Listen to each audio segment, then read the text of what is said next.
Allez Joël, Joël Robert. C'est le cri qu'on entend parmi la foule des supporters du motocross. Tu es le roi. Pour les Cosmos Boys de Charleroi. Et le chanteur n'est autre que Jean-Claude Olliot, aujourd'hui président de l'Olympique de Charleroi. Voilà, comme on écrit l'histoire. 4 autres documents très vite à vous montrer, Joël.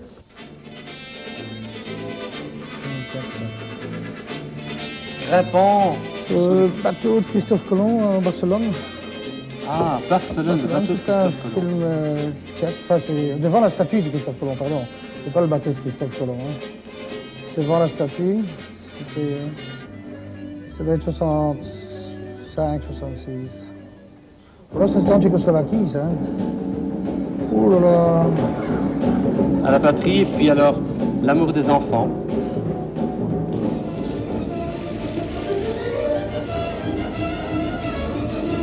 Lansdorf.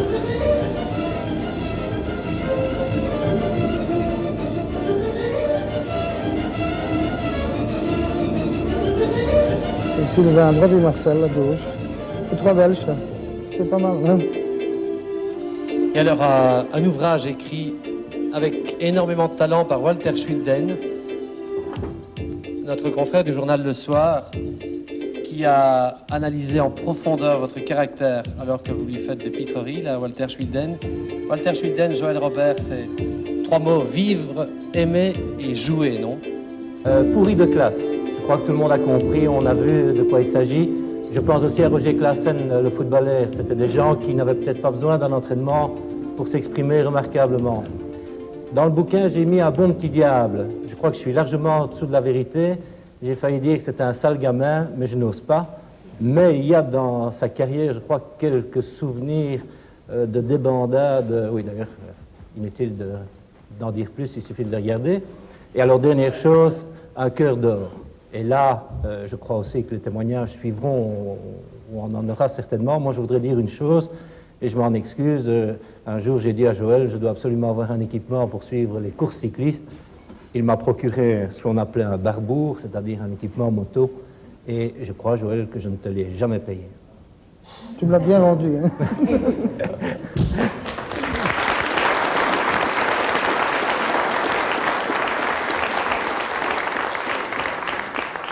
On pourra encore vous parler de Joël Robert, montreur de serpents, cycliste sur le vélodrome d'Anvers, hockeyeur sur glace ou patineur sur glace à moto lorsqu'il se permettait à 39 ans de battre un champion du monde belge bien connu, Georges Jobé.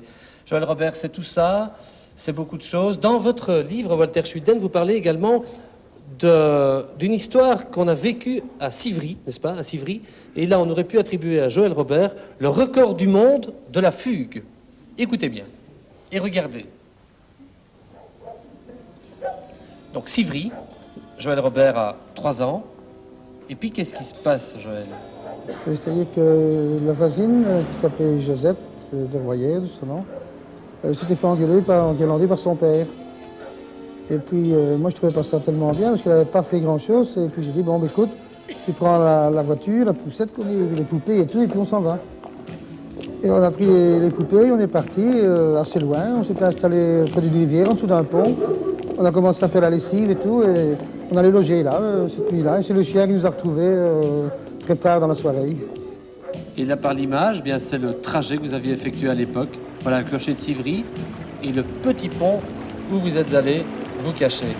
Vous n'étiez pas gêné à 3 ans de faire des choses pareilles, d'emmener une petite fille dans la campagne? Ah ben non, pas du tout. Il faut commencer tôt, hein, c'est comme dans la moto. Hein.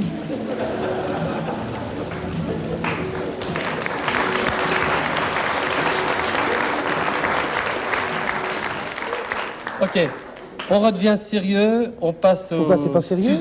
Oui, oui, c'est très sérieux. Ouais. Ça a même failli être très grave. Tous les gardes champêtres du coin que vous cherchez. On passe à un autre sujet, mais pour l'aborder, j'appelle un invité important et capital.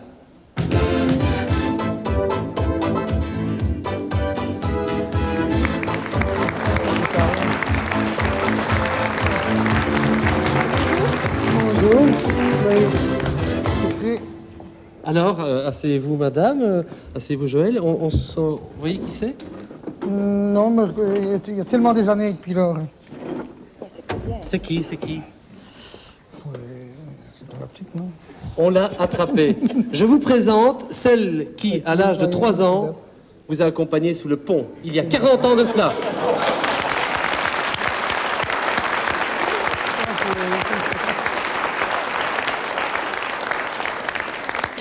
Est-ce qu'il a raconté, c'était vrai, oui? Oui, oui. Il avait plus exagéré dans son livre. Il a parlé de la police et tout ça. C'était simplement le champêtre qui était venu chercher après. Il n'y avait pas tellement de police à cette époque. Hein. Alors, on a 3 documents. Restez bien là, comme ça, côte à côte. On a 3 documents qui vont retracer 40 années. Avec le chien. Josette de Royer et Joël Robert.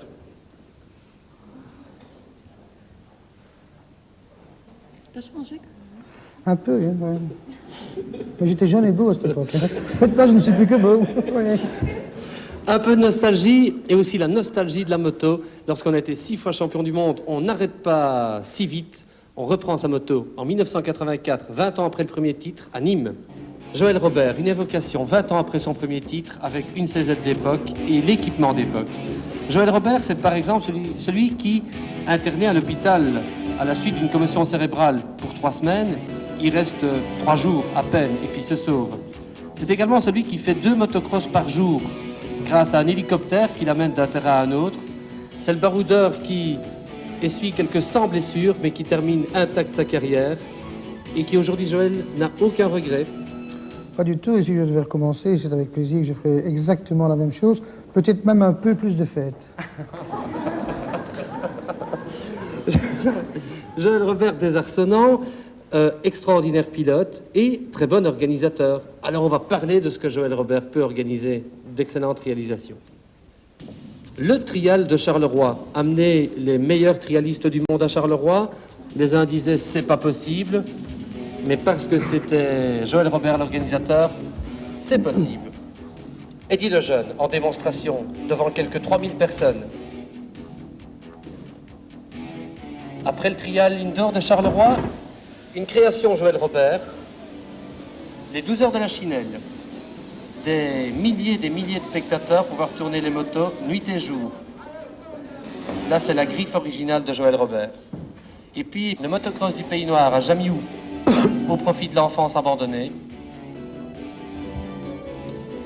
Et là, Joël Robert s'y consacre à 100% lorsque le moment vient.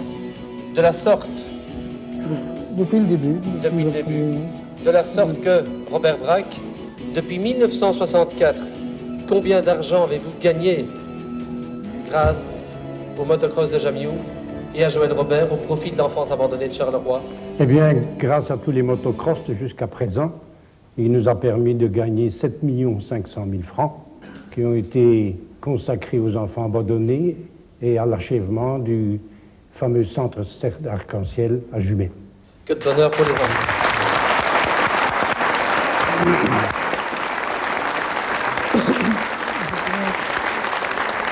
Que de bonheur pour les enfants, Joël, lorsque vous les emmenez aussi à moto. Vous avez également organisé, et ça c'est tout à fait contemporain, la croisière bleue.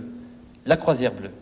On l'observe, cette croisière bleue, qui est en quelque sorte un Paris-Dakar à la Belge. Sur Jamioul, là, je viendrai un peu. Oui, ajoutez sur Jamioul. Sur Jamioul, c'est qu'il y a ici présent, et on peut les applaudir très fort, c'est le premier cross de Jamioul. J'ai pu avoir tous les pilotes gratuitement, gracieusement, je veux dire, prix et prime. On leur a payé simplement le déplacement, la nourriture, le logement qu'on logeait chez un ou chez l'autre. Et personnellement, ils faisaient de la partie, Gaston, Marcel, là, tout le monde était là. C'est comme ça que ce cross de Jamioul, ce motocross du Pays Noir, est arrivé, parce qu'on a pu, la première année, partir avec très peu de frais. C'est ça la solidarité des motards, mais on avait applaudi tout à l'heure également Gaston Rayet, Thorsten Allemagne et Joël Robert. La croisière bleue, ces immondes bains de boue, au départ, vous les avez organisés avec quelqu'un, mais pour parler de vos qualités d'organisateur de cette croisière bleue, qui a démarré avec Thierry Sabine, on peut le rappeler, le regretté Thierry Sabine. Eh bien, pour en parler, on va appeler immédiatement un témoin important.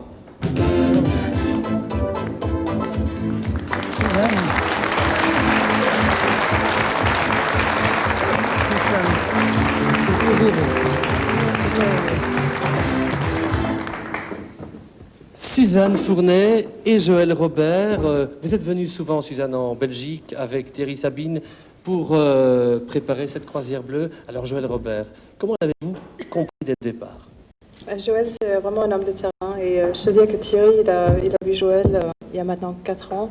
Ça fait la 4e année que Joël trace le parcours pour la croisière bleue. Et c'était tout de suite, c'était très clair, c'était Joël. Et je te dis aussi que Thierry, il avait un peu de mal, mais il s'enfuyait de son bureau à Paris pour partir en douce, faire la reconnaissance avec Joël. Je crois qu'il aimait faire la reconnaissance, et c'est là qu'on a pu s'apprécier vraiment tous les deux. Parce que j'ai vu les bains de boue, mais lui, il en a pris plus. Hein. J'ai vraiment, je veux dire, emmanché dans les bains de boue, mais ça lui plaisait énormément. Et il faisait très bien de la moto. C'était un très bon pilote en moto. Alors, le coup de foudre Thierry Sabine, Joël Robert, et vous, l'image du bulldozer, vous l'avez eu aussi, Joël? Ah, complètement. Je te disais qu'il était très beau ce soir. C'est pour nous un peu nouveau de voir comme ça. Joël Robert, motocrossman, organisateur, il travaille aujourd'hui. Il travaille dans un endroit que nous allons découvrir tous ensemble. C'est le hobby ou le job 86 de Joël Robert. La station-service de Requem, près de Moucron, près de la frontière franco-belge. Joël Robert, il gère une station qui a démarré discrètement, mais qui, vu le succès, la clientèle accourt. Qui tient la station ici, monsieur? Truck City. Pardon? Truck City. Oui, qui tient la station? Qui est le patron? Joël Robert. Ah.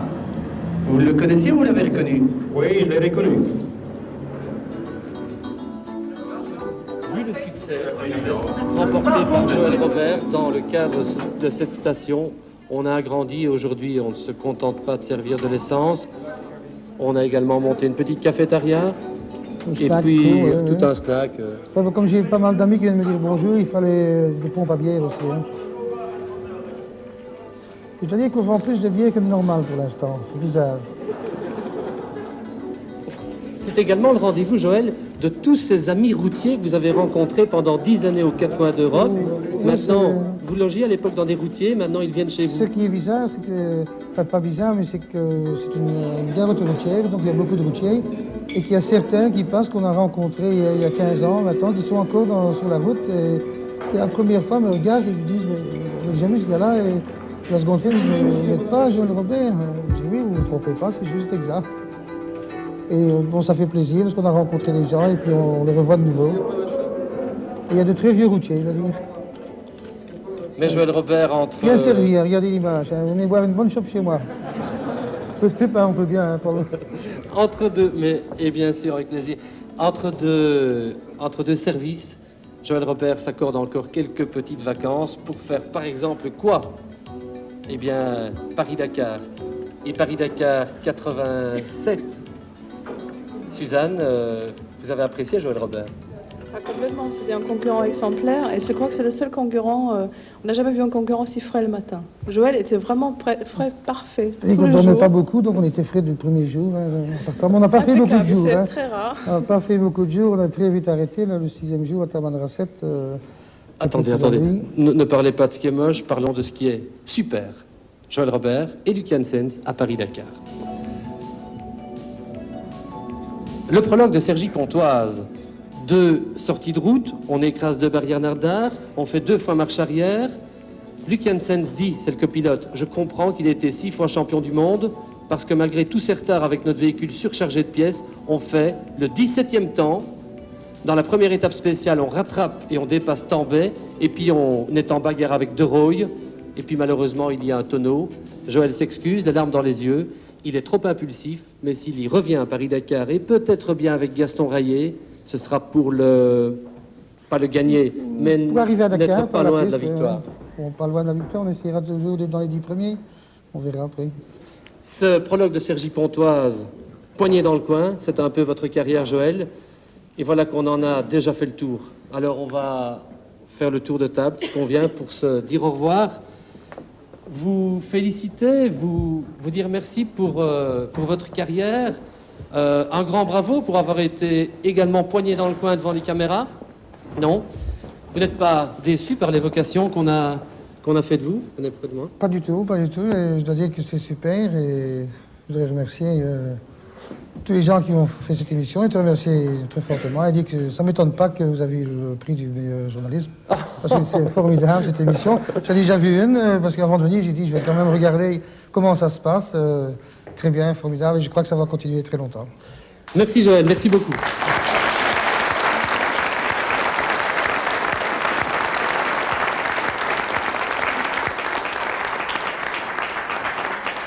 Voilà, victoire Joël Robert terminée. À bientôt pour notre prochaine émission. Mais n'oubliez pas également de nous envoyer, ça c'est important, vos suggestions. Quel invité souhaitez-vous découvrir dans Victoire? Écrivez-nous.